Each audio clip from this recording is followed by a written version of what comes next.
आंबेडकरच्या पुढे जाण्याची शक्यता आता इथून पुढे म्हणजे किती होऊ शकते आपल्याला? हे बघा, उभय पक्षांच्या दोन्ही नेत्यांची आमची सर्वांची आता ही बैठक झाली. सकारात्मक बैठक पार पडली आणि जालना शहराच्या महानगरपालिकेच्या अनुषंगाने ही युती झाली पाहिजे अशा दृष्टीने ही बैठक झाली.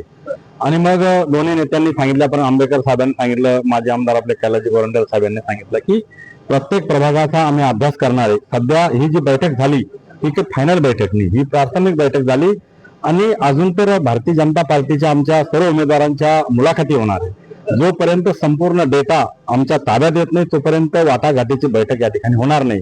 आणि म्हणून आजची ही प्राथमिक बैठक ही अत्यंत सकारात्मक अशी बैठक या ठिकाणी पार पडली.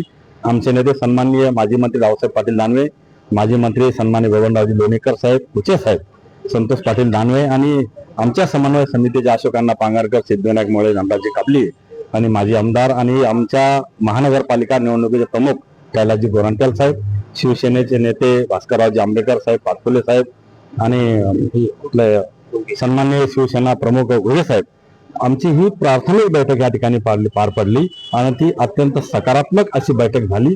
महायुती जालन्यामध्ये होणार आहे, कारण हिंदू मतांचं विघटन त्या ठिकाणी होऊ नये आणि म्हणून ही अत्यंत चांगल्या पद्धतीची बैठक आज पार पडली. 2-3 दिवसामध्ये पुन्हा दुसरी चर्चेची फेरी त्या ठिकाणी होईल.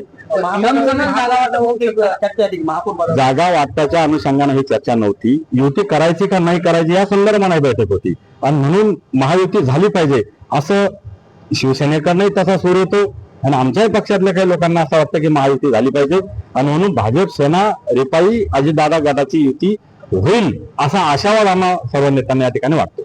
आजच्या बैठकीला राष्ट्रवादी नव्हती, शिवसेना आणि भारतीय जनता पार्टी या दोन्ही प्रमुख मित्र पक्षाची ही आजची बैठक होती.